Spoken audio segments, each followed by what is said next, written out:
Assalamualaikum warahmatullahi wabarakatuh. Selamat malam Pak Dani dan juga rekan-rekan semua. Saya Ana Khosyatul Umaroh. Kali ini saya akan mempresentasikan terkait problematika implementasi Undang-Undang Desa Nomor 6 Tahun 2014 di Desa Kenteng, Kecamatan Bandungan.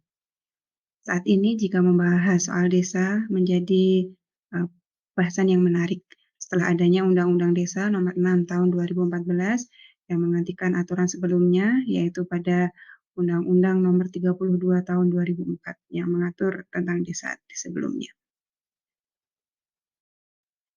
Undang-Undang Desa Nomor 6 Tahun 2014 menjelaskan bahwa desa merupakan bentuk satuan terkecil dalam negara.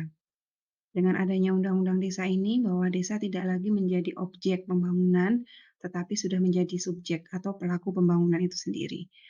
Dalam Undang-Undang Desa memberikan 2 poin penting terhadap pemerintahan desa, yaitu kewenangan desa dan tata kelola keuangan desa, di mana desa sekarang sudah mendapatkan dana desa untuk mengembangkan potensi dan pembangunan yang ada di desa. Dengan adanya dana desa ini, pemerintah tentunya berharap desa bisa memiliki kemandirian.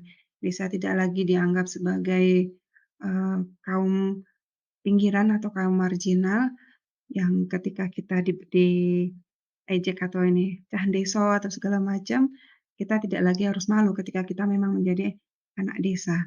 Bahwa anak desa juga bisa berkarya, dengan adanya support dana desa ini, untuk masyarakat desa juga bisa bersaing dengan masyarakat yang ada di kota. Bahkan pada kenyataannya saat ini, seperti posisi di kota sendiri, semakin ke sini atau semakin bertambah tahun, bahwa untuk perkotaan semakin lama menjadi tempat yang kurang layak untuk tempat tinggal, karena sering terjadi banjir dan juga polusi udara dan polusi-polusi lainnya yang semakin meningkat setiap harinya. Dalam Undang-Undang Desa sendiri sebenarnya ketika ada kemandirian desa, tentunya masyarakat desa bisa membangun desanya, kita bisa berkembang di desa tanpa harus melakukan urbanisasi ke kota, sehingga menambah padatnya perkotaan. Itu salah satu tujuan dengan adanya dana desa. Nah, saat ini rumusan masalah yang saya angkat adalah terkait problematika yang dihadapi terkait adanya kewenangan desa berdasarkan Undang-Undang Nomor 6 Tahun 2014. Nah, adanya kewenangan ini tentunya juga menjadikan kekhawatiran terkait dari beberapa pihak bagaimana kesiapan desa dalam menjalankan kewenangan ini untuk bisa menuju desa yang mandiri. Sudah siapkah desa dalam menerima atau menjalankan kewenangan yang diberikan dari pemerintah yang tercantum dalam undang-undang ini untuk dilaksanakan di desa? Kewenangan desa. Di sini dijelaskan dalam bab 4, kewenangan desa di pasal 18 itu, kewenangan desa meliputi kewenangan di bidang penyelenggaraan pemerintahan, bidang pembangunan, bidang kemasyarakatan, dan bidang pemberdayaan masyarakat berdasarkan prakarya masyarakat, hak asal-usul, adat istiadat. Akan tetapi dalam pelaksanaan kewenangan desa ini tidak terlepas dari problematika yang muncul. Dalam bidang pemerintahan, masih terkendala terkait dengan sumber daya manusia pelaksana dana desa di desa.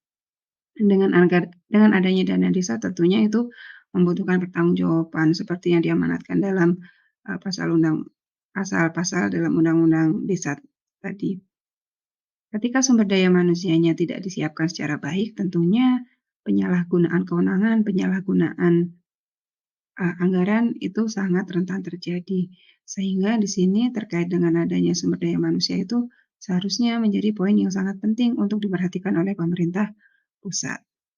Juga dalam bidang pembangunan bahwa sudah diatur penggunaan dana desa itu teknisnya seperti apa. Tetapi semakin ke sini terkait penggunaan dana desa dalam bidang pembangunan maupun dalam bidang pemberdayaan masyarakat, banyak intervensi dari pemerintah pusat. Lanjut terkait SDM. Pada pasal 26 dijelaskan bahwa kepala desa bertugas menyelenggarakan pemerintahan desa, melaksanakan pembangunan, pembinaan kemasyarakatan, dan pemberdayaan masyarakat, di mana masing-masing bidang ini dijelaskan secara rinci tugas-tugas kepala desa. Akan tetapi pada pasal 33 masih di dalam syarat calon kepala desa ini bahwa pendidikan paling rendah tamat sekolah menengah pertama atau sederajat. Jadi dengan adanya beban pekerjaan yang sangat luar biasa bagi kepala desa, bahkan banyak sekali persoalan-persoalan yang ada di masyarakat, tentunya persyaratan pasal 33 ini menjadi tidak relevan dengan kondisi keadaan yang saat ini.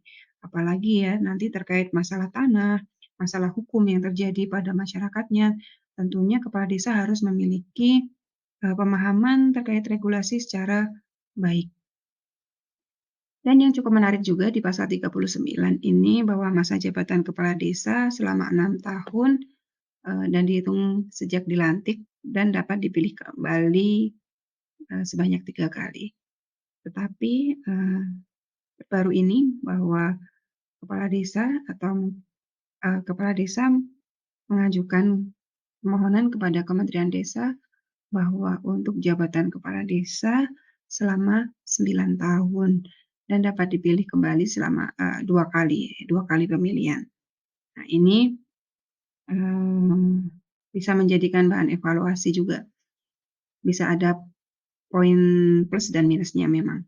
Karena ketika masa jabatan kepala desa ini hanya 6 tahun memang menjadi jabatan yang politis dan harus mempersiapkan untuk segera pencalonan kembali dan kurang fokus terhadap tugas fungsi utamanya.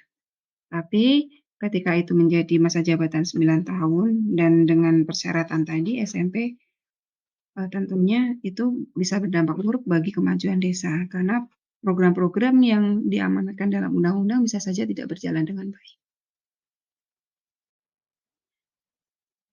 Selanjutnya di bidang pembangunan desa, dalam bidang pembangunan desa ini bahwa dalam menentukan prioritas pembangunan desa itu melewati proses yang tidak pendek atau proses yang cukup panjang, yaitu melewati dari musyawarah dusun, kemudian menjadi musyawarah rencana pembangunan desa, hingga akhirnya menjadi skala prioritas pembangunan di desa. Dan itu menjadi suatu pokok yang penting ketika sudah menjadi suatu keputusan.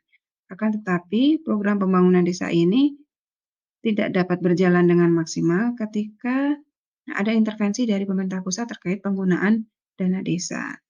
Sebenarnya memang ketika ada arahan penggunaan anggaran dari pemerintah itu menjadi suatu hal yang harus diindahkan oleh pemerintah desa, kami setuju. Akan tetapi yang menjadi kendala ketika pemerintah pusat sudah menentukan dalam penggunaan dana desa, misal dalam bidang pembangunan yang saat ini terjadi, desa sudah memiliki sederet rencana pembangunan yang sudah dimusyawarahkan dan masyarakat sudah menyetujui itu, tiba-tiba ada perubahan prioritas yang harus desa prioritaskan. Dan itu terjadi ketika desa sudah mengadakan musyawarah rencana pembangunan. Masyarakat tentunya akan menjadi sangat kecewa ketika program yang sudah disepakati tidak bisa terlaksana. Hal ini terjadi di tahun 2021 dan 2022, di mana pemerintah pusat sudah mengeplot anggaran-anggaran untuk digunakan seperti ketentuan dari pemerintahan, bahwa 40% dana desa digunakan untuk BLTDD, 8% dana desa digunakan untuk penanggulangan COVID, 20% digunakan untuk ketahanan pangan, dan 32% digunakan sebagai pembangunan skala prioritas berdasarkan musyawarah desa itu tadi. Nah, di sini yang terjadi ketika perubahan anggaran itu yang idealnya dilakukan setahun hanya 1 kali di bulan Juli atau sampai dengan Agustus, pada tahun-tahun tertentu desa bisa melakukan perubahan anggaran sampai 4 sampai 6 kali karena arahan dari pemerintah pusat.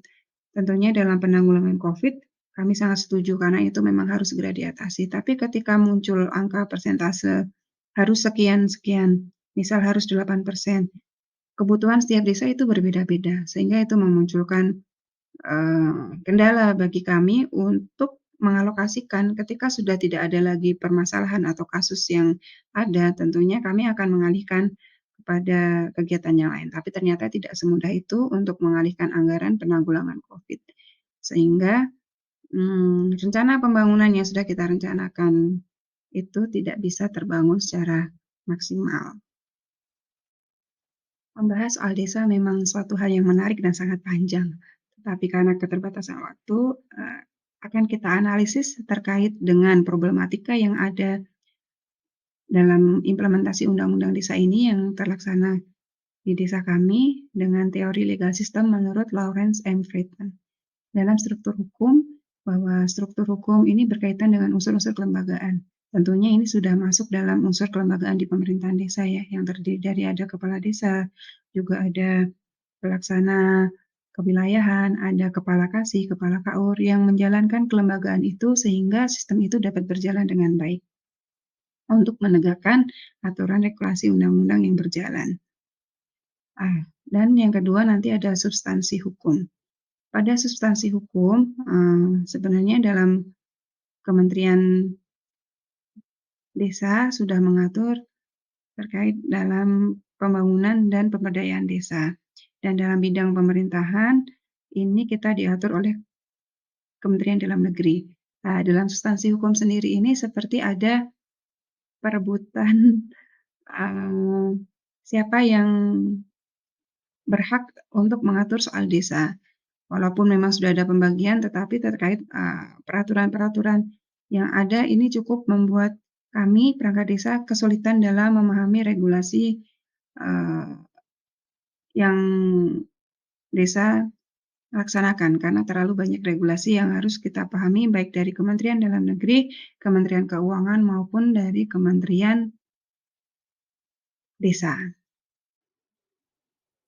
Substansi dalam sistem hukum tadi sudah saya singgung bahwa ada 2 kementerian yang merasa berhak untuk mengatur soal desa, bahkan 3 kementerian.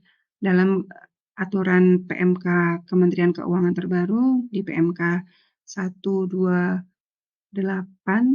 tahun 2022, yaitu terkait dengan dana desa itu ada 902 halaman, yang tentunya desa nanti juga harus memahami terkait regulasi itu. Jadi, di sini masih banyak tumpang tindih regulasi antara kementerian-kementerian yang mengatur tentang desa. Untuk selanjutnya yaitu tentang budaya hukum, menurut Friedman adalah budaya hukum yang mengacu pada bagian-bagian adat budaya yang umum,